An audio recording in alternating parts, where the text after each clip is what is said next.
अस्सलाम वालेकुम स्टूडेंट्स। आज हम चैप्टर 8 के सिलसिले में एग्जाम्पल 2 से पहले अपनी बात का आगाज़ करेंगे। न्यूमेरिकल क्वेश्चन है ये। क्वेश्चन की स्टेटमेंट ये है कि नाइट्रोजन और हाइड्रोजन दोनों आपस में मिलके अमोनिया बनाते हैं। अगर Kc की कीमत इस रिएक्शन के लिए 500 डिग्री सेंटीग्रेड पे 6.02 ज़रब 10 की पावर -2 आपको दी जाए तो आपके ज़िम्मे क्वेश्चन ये है कि आपने Kp की वैल्यू जो है वो फाइंड करनी है। तो जैसा कि आप जानते हैं कि टेम्परेचर हम हमेशा केल्विन में यानी कि मेजर करते हैं, तो इसलिए 500 डिग्री के अंदर आपने 273 ऐड कर देना है, क्योंकि डिग्री को केल्विन में कन्वर्ट करने के लिए उसमें 273 जमा करते हैं, तो ये 773 केल्विन टेम्परेचर बन जाएगा। अब आपने यही वैल्यू जो है वो इस्तेमाल करनी, और इस टेम्परेचर पे Kc की वैल्यू आपको दे दी गई है 6.02 ज़रब 10 की पावर -2। अब आपके जिम्मे क्वेश्चन ये है कि Kp की वैल्यू आपने फाइंड करनी। तो आपने पिछले लेक्चर में Kp और Kc का जो रिलेशन है वो ये इक्वेशन के जरिए पढ़ा था कि Kp बराबर है Kc इंटू RT की पावर डेल्टा n। अब इस फार्मूले के मुताबिक आपको Kc की वैल्यू भी दे दी गई है और आपको टेम्परेचर की वैल्यू भी दे दी गई है। अब इसमें कैपिटल R और डेल्टा n जो है वो अगर नहीं भी दिए गए तो वो आप खुद भी बना सकते हैं। मसलन कैसे? R आपको पता है कि आइडियल गैस कांस्टेंट को कहते हैं और उसकी जो वैल्यू है वो फिक्स होती है, जो कि आप चैप्टर नंबर 3 में पढ़ चुके हैं, 0.0821 एटमॉस्फेयर डेसीमीटर क्यूब पर केल्विन और पर मोल। जबकि डेल्टा एन हमने लास्ट लेक्चर में पढ़ा था कि वो प्रोडक्ट्स के मोल्स और रिएक्टेंट्स के मोल्स के फर्क को कहते हैं। तो प्रोडक्ट के आप देख रहे हैं कि 2 मोल हैं, जबकि रिएक्टेंट्स के टोटल 4 मोल बनते हैं, 3 हाइड्रोजन के और 1 ये हाइड्रोजन का। तो प्रोडक्ट के 2 मोल माइनस रिएक्टेंट के 4 मोल, तो 2 - 4 -2, तो डेल्टा एन की वैल्यू जो है वो -2 आ गई। अब ये चारों वैल्यूज आपके पास हैं। इस फार्मूले में आपने ये चारों वैल्यूज जो है वो पुट कर देनी है। तो Kc की जगह पे 6.02 ज़रब 10 की पावर -2 ये वैल्यू हमने यहाँ पुट कर दी, ये Kc हो गया। उसके बाद आगे R की जगह पे ये ब्रैकेट के अंदर 0.0821 पुट कर दिया। उसके बाद टेम्परेचर की जगह पे ये 773 पुट कर दिया, और ये जो डेल्टा एन है इस डेल्टा एन की जगह पे ये ऊपर आपने -2 पुट कर दिया। अब इसको मैथमेटिकली थोड़ा सा आगे बस सॉल्व करना है। ये 6.02 ज़रब 10 की पावर -2 वैसे रहेगा, ये चूंकि इस सारे के ऊपर पावर -2 है, तो इसको अगर मैं नीचे डिनोमिनेटर में ले जाऊं तो ये 0.0821 ज़रब 773, तो ये सारे का होल स्क्वायर बन जाएगा। तो ये सारे का स्क्वायर बन गया, और Kp बराबर है, हाँ जी, अब इस सारे को अगर हल करें तो जो फाइनल आंसर बनता है वो 1.5 इंटू 10⁻⁻5 बनता है। तो अब ये जस्ट कैलकुलेटर का इस्तेमाल है, तो आपने इसको सॉल्व कर लेना। उसके बाद नेक्स्ट आगे हमारा आर्टिकल है एप्लीकेशंस ऑफ इक्विलिब्रियम कांस्टेंट, यानी ये जो इक्विलिब्रियम कांस्टेंट है ये किस किस मकसद के लिए हम इसको इस्तेमाल में ला सकते हैं। तो इक्विलिब्रियम कांस्टेंट को हम, आपकी बुक में उसने कहा 3 मकासद के लिए यूज कर सकते हैं। एक डायरेक्शन ऑफ रिएक्शन, यानी रिएक्शन की सिमत का तयन करने के लिए, प्रेडिक्ट करने के लिए कि आया कि रिएक्शन फॉरवर्ड चलेगा या बैकवर्ड चलेगा। और दूसरा एक्सटेंट ऑफ रिएक्शन, यानी कि रिएक्शन किस हद तक मुकम्मल हो चुका है या किस हद तक अभी उसने मुकम्मल होना है। और इसी तरह effect of various factors on equilibrium constant and equilibrium position, और इसी तरह मुख्तलिफ ये जो फैक्टर्स होते हैं यानी टेम्परेचर, प्रेशर वगैरह, कंसंट्रेशन वगैरह, उनका क्या असर होता है इक्विलिब्रियम कांस्टेंट की वैल्यू पे और इक्विलिब्रियम की पोजीशन पे। तो ये सारी चीज़ें जो हैं ये Kc की वैल्यू के साथ रिलेटेड हैं। अब हम इसमें सिलेबस के अकॉर्डिंग टर्न बाई टर्न जो है वो अपनी बात का आगाज़ करेंगे। सबसे पहले डायरेक्शन ऑफ रिएक्शन पे हमारी बात होगी। डायरेक्शन ऑफ रिएक्शन में पहली बात तो ये याद रखनी है कि आपको पता है कि हम ये बात पीछे लॉ ऑफ मास एक्शन वाले आर्टिकल से ही जानते हैं कि Kc जो है वो बराबर होता है प्रोडक्ट की कंसंट्रेशन ऊपर और रिएक्टेंट्स की नीचे। हमने ये जो प्रोडक्ट ओवर रिएक्टेंट रेशो है ये रेशो 2 दफा कैलकुलेट करनी होती है। लफ्ज और फिक्रे जरा गौर से सुनिए जी, इस रेशो को आपने 2 दफा कैलकुलेट करना है। एक दफा इक्विलिब्रियम कायम हो जाने से पहले इसको कैलकुलेट करना है, और एक दफा आपने इक्विलिब्रियम कायम हो जाने पर इसको कैलकुलेट करना है। इक्विलिब्रियम से पहले इस रेशो को हम केमिस्ट्री की जुबान में QC कहते हैं। Q का लफ्ज जो है वो कोशेंट को जाहिर करता है। तो बहरहाल वो अभी हमारा मौजू नहीं है। आप सिर्फ इतनी बात याद रखें कि product over reactant ratio equilibrium कायम हो जाने से पहले कहलाती है QC, और इक्विलिब्रियम कायम हो जाने पर जब आप इसको कैलकुलेट करते हैं तो फिर इसको कहते हैं KC। ठीक है जी।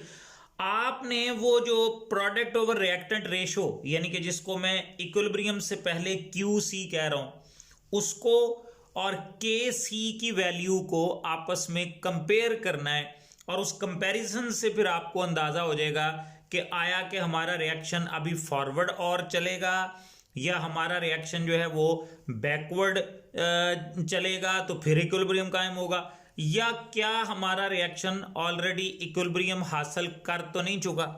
तो ये सारी बातें जो हैं वो आपको इस कंपैरिजन से समझ आएंगी। मैं अब आपको एक रफ मिसाल दे के समझाने लगा हूं कि मिसाल के तौर पर आपने ये रेशो इक्विलिब्रियम से पहले कैलकुलेट की, यानी कि आपने QC की वैल्यू जो है वो निकाली। सपोज QC जो है वो है 40, ठीक है, और ये जो रेशो है ये एट इक्विलिब्रियम जब निकली, जिसको हम KC कहते हैं, तो फर्ज करें कि KC की वैल्यू है 50। तो अब आप ये QC और KC का कंपैरिजन करें। QC 40 है, KC 50 है, तो इसका मतलब QC की वैल्यू KC की वैल्यू से कम है। तो जो पहला पॉइंट आपकी बुक में लिखा है वो भी उसने इसी पॉइंट ऑफ व्यू से लिखा है कि the ratio is less than KC, कि अगर ये रेशो KC की वैल्यू से कम आए तो इसका क्या मतलब है।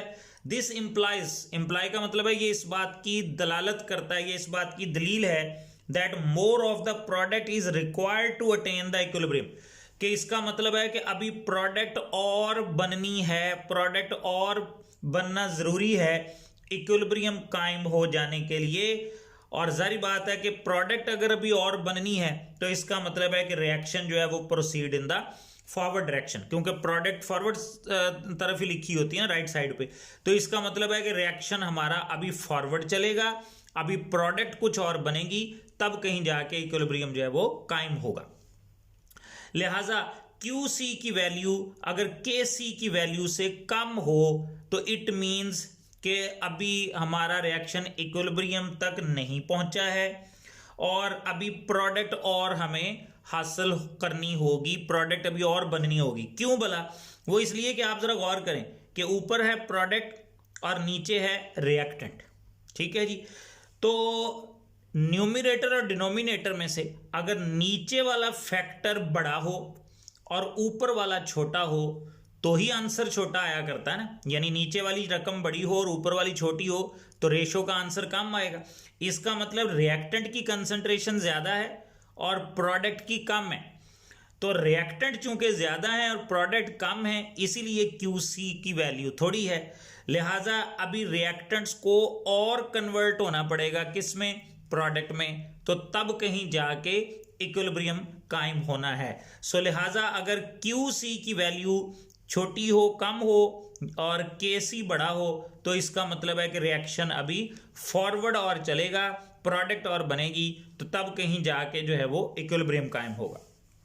अच्छा, अगर QC की वैल्यू जो है वो KC की वैल्यू से ज्यादा हो, मसलन जैसे अब आप यहाँ KC जो है वो 50 ले रहे हैं, लेकिन जो QC है वो फर्ज करें कि 60 हो जाए, तो इसका मतलब है कि अगर रेशो ग्रेटर आ गई है KC से तो इट मींस कि इसका मतलब है कि रिवर्स रिएक्शन विल अकर, कि रिएक्शन जो है वो रिवर्स चलेगा, यानी प्रोडक्ट जो है वो वापस रिएक्टेंट में कन्वर्ट होगी और तब कहीं जाके इक्विलिब्रियम कायम होगा। अब कॉमन सेंस की बात है कि रेशो का आंसर यानी कि ये जो QC है ये बड़ा कब आएगा? जब नीचे वाला फैक्टर छोटा और ऊपर वाला फैक्टर ज़्यादा हो, यानी कि डिनोमिनेटर कम हो और न्यूमिनेटर ज़्यादा हो। तो नीचे वाली रकम छोटी है, ऊपर वाली बड़ी है, तो तकसीम करेंगे तो आंसर बड़ा ही आएगा। इसका मतलब है कि रिएक्टेंट जो है वो कम है और प्रोडक्ट की वैल्यू जो है वो ज़्यादा है, यानी प्रोडक्ट ज़्यादा बन चुकी है और रिएक्टेंट पीछे अब कम रहती है। तो लिहाजा प्रोडक्ट की कुछ मिकदार को वापस रिएक्टेंट में चेंज होना पड़ेगा, तो तब कहीं जाके इक्विलिब्रियम कायम होगा। सो अगर रेशो बड़ी हो जाए केसी की वैल्यू से, तो इसका मतलब ये है कि रिएक्टेंट थोड़ी रह गई है, प्रोडक्ट ज़्यादा बन चुकी है, इसलिए इक्विलिब्रियम को कायम होने के लिए प्रोडक्ट को वापस रिएक्टेंट में आना पड़ेगा, तो तब कहीं जाके इक्विलिब्रियम कायम होगा।